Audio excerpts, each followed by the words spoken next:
Recruiting momentum may have slowed down, but Auburn still has a pretty good wish list of recruits.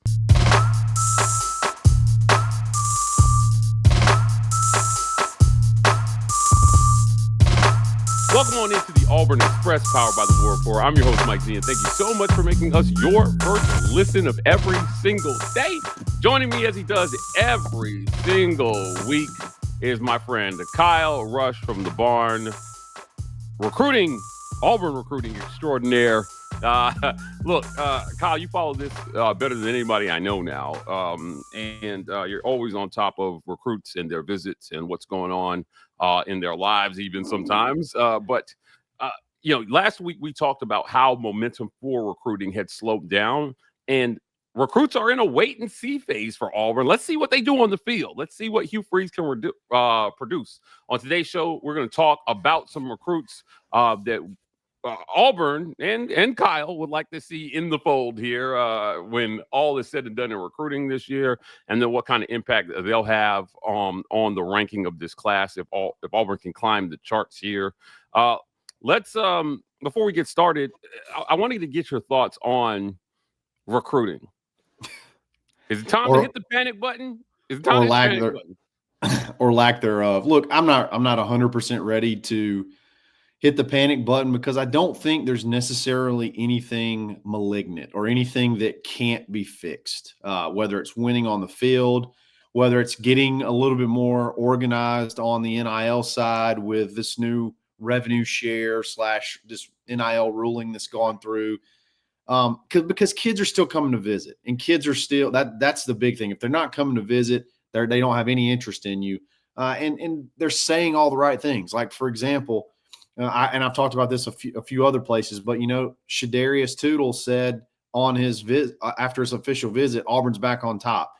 Devin Carter said something to the tune of Auburn's on top or locking down or something like that, and then something is happening between then and now when those kids are going elsewhere, which leads me to believe it's probably more so NIL related than anything, because that's the only thing that can really change between the time they come visit campus and say that you're at the top and then obviously go somewhere else. So I don't see anything that's necessarily malignant. I do see some things that concern me, and I do think Auburn is in danger a little bit of putting yourself in too big of a hole to win your way out of, unless Auburn, starts picking up a few commits between now and, let's just say, kickoff. I think you got to get yourself in a position to where you're not having to flip more than 10 guys to even complete your class. So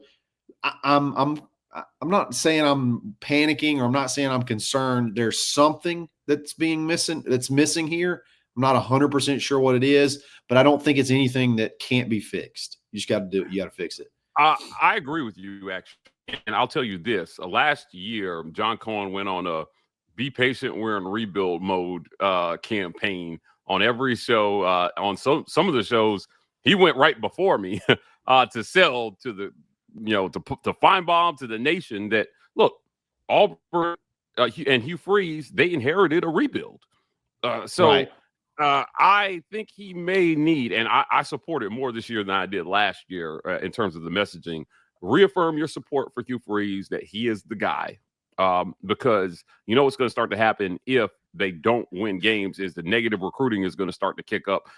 It's already there. Look, yeah, he hasn't had a winning season since he got there. He's on the verge of being fired, and that will have an effect. I'm telling you, it's going to be an effective message because it's going to be true.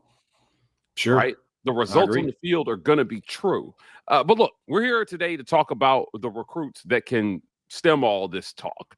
Sure. And before we started recording, we talked about a few guys.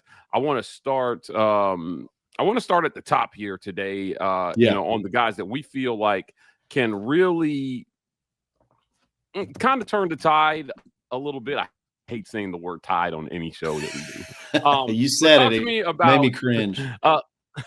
First guy on the list is Jacquez Wilkes. He's a standout athlete from Wadley High School in Alabama, potential member of the 2026 class.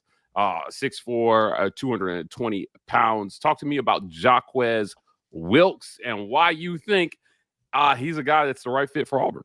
Yeah, I mean, look, as soon as Shadarius Tootle got like crystal balled or predicted to go flip to Florida, you saw predictions of Jacquez Wilkes to Auburn, and you saw it first from some of the guys at On3. Then you saw Steve Wiltfong, the director of recruiting at On3, predict it, and it makes sense. If typically when there is a negative action, you try to have some kind of answer on the recruiting trail. So if you lose somebody, you want to try to add somebody really quick. And who knows, by the time you're listening to this, he could be committed. I think everybody kind of expects him to maybe be like an any day now guy. And to me, anytime you get a top 100 player, I think that can help you at least take a breath, take a little bit of sigh of relief, can say, okay, they can still get guys. They've got maybe they're getting some things figured out, and Auburn can kind of go on a run.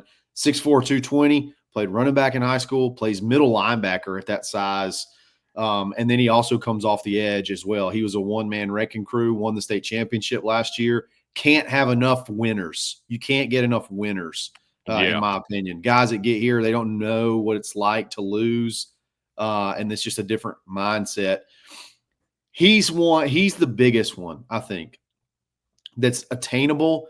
He's right there down the road in Wadley. There's no excuse. Like, get that kid committed as fast as humanly possible.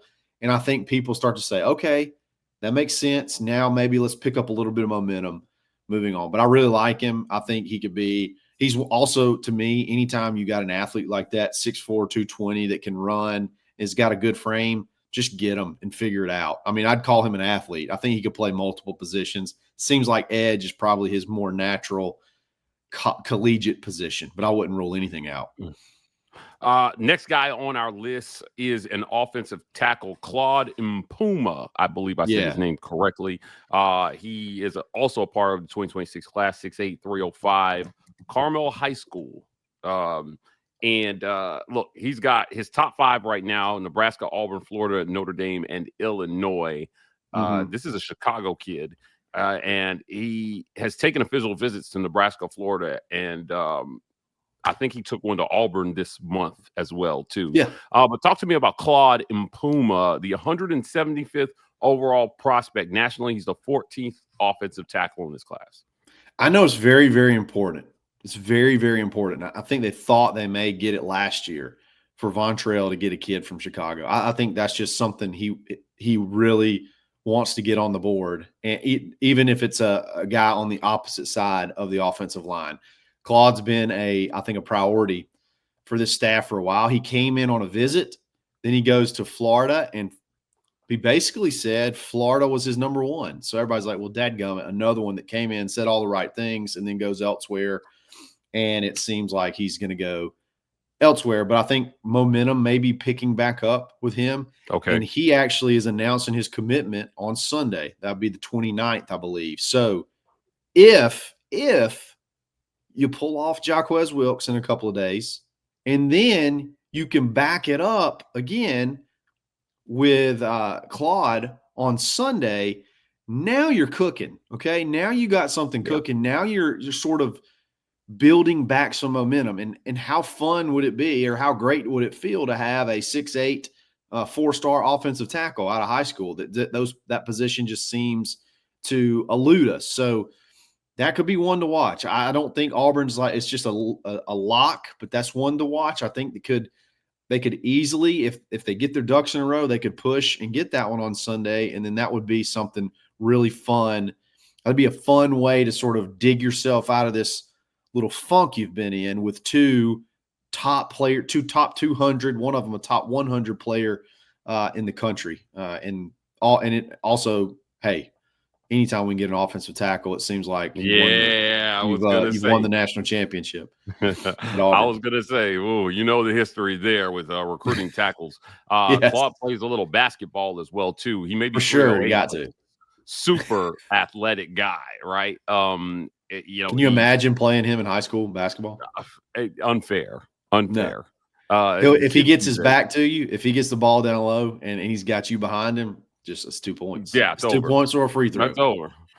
Good to see they're thinking outside the box here, in terms of recruiting, going in and getting a Chicago kid to come in and play some SEC ball. Next up on our list is, I want to make sure I say his name right as well, Wilson Zierer. Yeah. He is a part of the class of 2026, another offensive tackle from Rabun Gop Nachachuchi School. Raven Gap. Did I say that right? No, you butchered it. Okay, all right, yeah, I'm not going to do it again. Yeah. He's 6'6" and 280 pounds. Those are some things I can pronounce. And he's received offers from Auburn, Alabama, Georgia, Michigan, Wisconsin. He's recorded a 40-yard dash time of 4.78. Not bad for a kid who's almost 300 pounds, right? For sure. Talk to me about Wilson Zierer. He is potentially a legacy. Yeah. So that's obviously Killian's brother. Killian came here in junior college, and when he came here, I think most of his family moved to Georgia, and that's where they've been. They've been to Auburn a ton of times. I know they've made really good friends in Auburn. As far as like they almost have like a host mom when they come here. Like they have some roots here in Auburn. The only thing I have concern about Wilson is not so much of who he is and can Auburn get him. It's why he's not already committed. Why don't you already have this kid on the list? Again, 6'6", 280. He's somebody that I think Auburn is ready to turn the heat up with.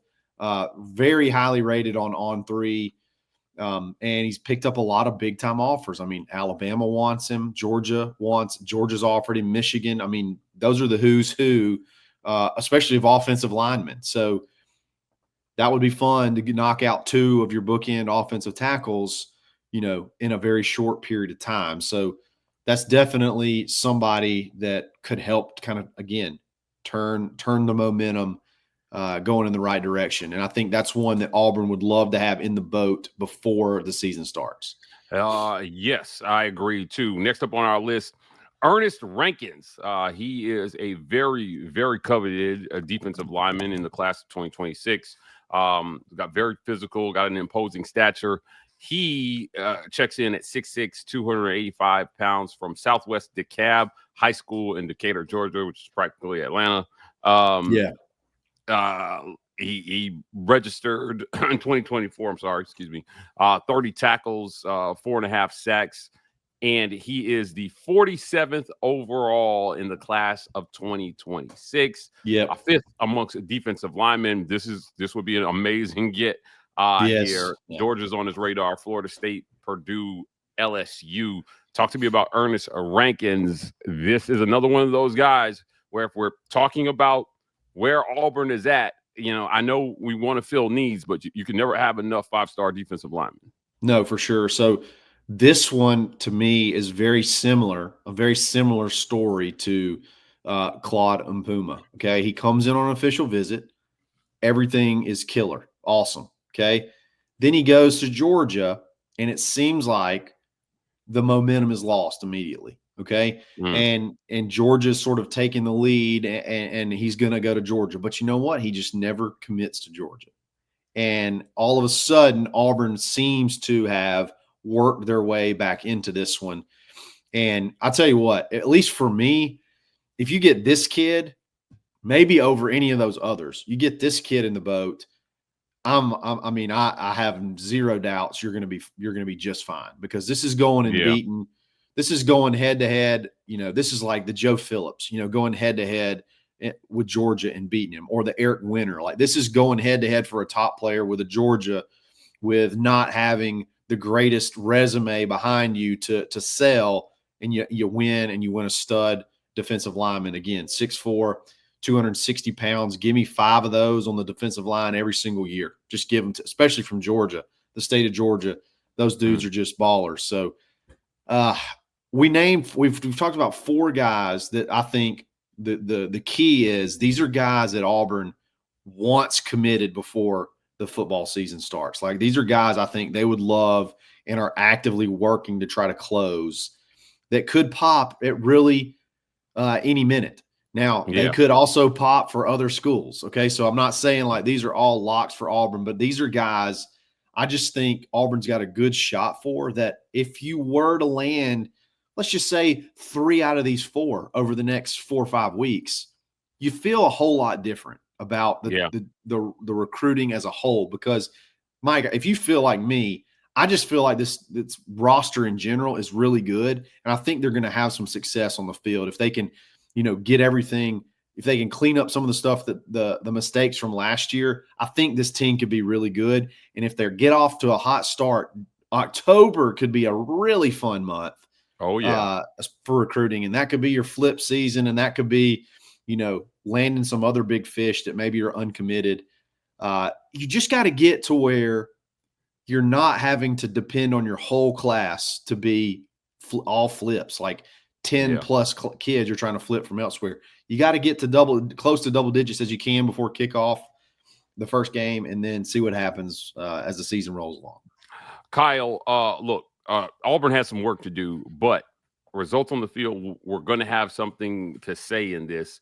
We figured maybe they would have a little bit more results to play with in year 2, but they've gone into year 3, and the first 6 games, I think, of the season are what's going to tell the story about the future of Auburn under Hugh Freeze. Let's pay some bills, and when we come back, we'll talk a little bit about what that looks like with these guys, and if there's anybody else out there that could possibly join the names that we named to make this another very memorable class for Hugh Freeze in Auburn. We'll be back after the break here on the Auburn Express. This episode of the Auburn Express is brought to you by our friends at the Vibe Vault. You can find them at 3462 Crosswinds Road, Suite E in Phoenix City, Alabama. That's right across the street from the Chattahoochee Valley Community College, next to Renfro's Supermarket and Marco's Pizza. The Vibe Vault. If you're in the Columbus, Phoenix City area and you're looking to get fresh for the weekend,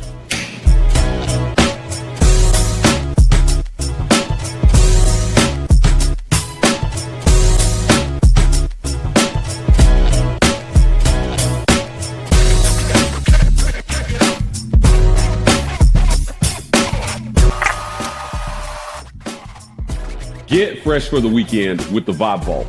Not just barbers, lifestyle consultants.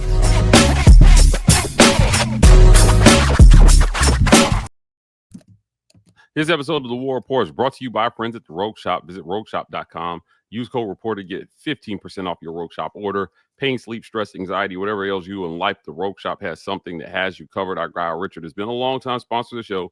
We appreciate him for sponsoring this segment. And our friends at Golden's Cast Iron. Visit goldenscastiron.com/WR. Use code Get Your Weight Up for 15% off your weights and code TWR for $65 off fire pits and Kamado grills. The summer is here. You want to be outside grilling and chilling with your family, or just getting in shape with some Golden's Cast Iron weights. Work out, grill out, chill out with Golden's Cast Iron. Let's jump back in here. There are a couple more names I wanted to ask you about that are on the board before we talk about the impact that we expect these guys to have. Last week, we talked about Cedarian Morgan, and look, he's a Bamaline, obviously, but is there any way Auburn gets back in the mix for Cedarian? He's going to commit to Alabama here probably pretty shortly. I mean, some point in time in July. I don't know exactly when his commitment date is. It's not a very well kept secret. Yeah. The only way, I mean, Auburn's really got to either come on late with they got to get their self in order NIL wise and come at him with a really high offer.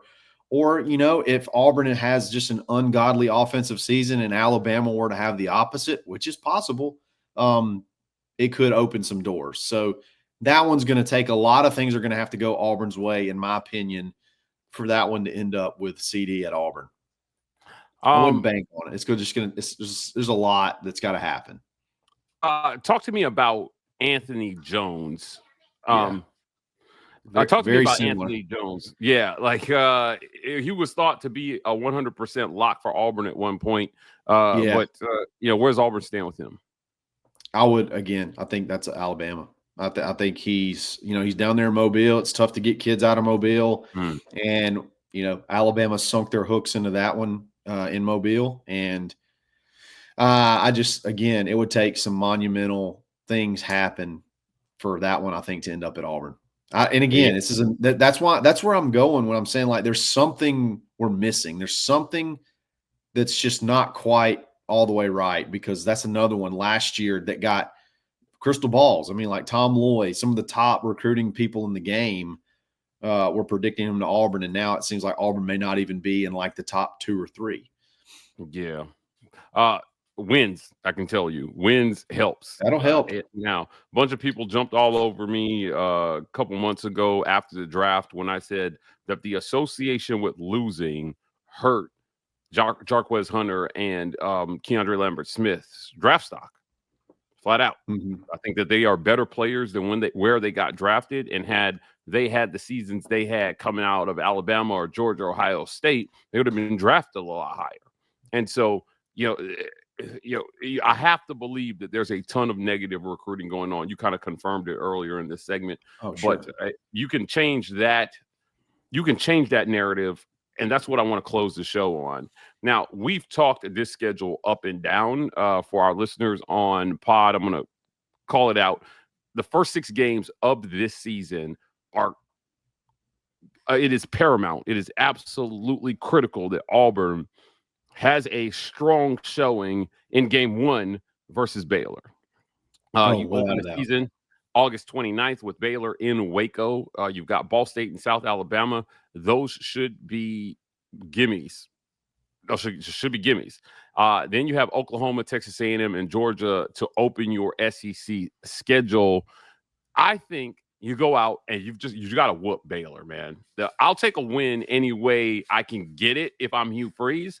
But if it looks impressive, if it looks like a well-oiled machine, if we see not maybe the best version of Jackson Arnold in that game, but a better version than anything we saw last year at Oklahoma, if he looks competent, if he looks healthy and like he fits in this system, I think that you'll start to see those recruits turn around quickly.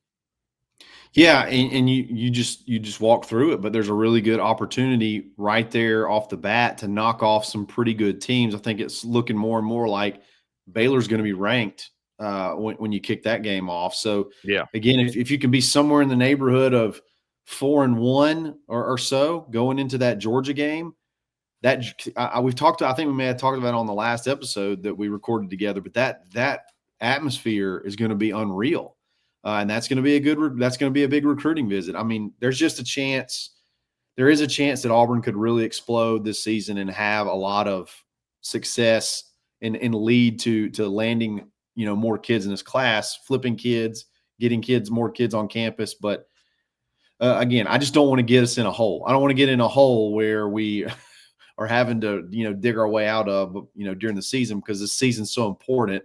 I don't feel like you need to spend a ton of time recruiting as much as you do, winning games right now. You got to win games right now. Yeah, I agree. Win now. And look, I'd settle for 4-2, again, if I'm Hugh Freeze coming out of that 6-game stretch, because the most winnable stretch of Auburn football that we've ever seen starts after that with Missouri, Arkansas, Kentucky, Vandy, and Mercer.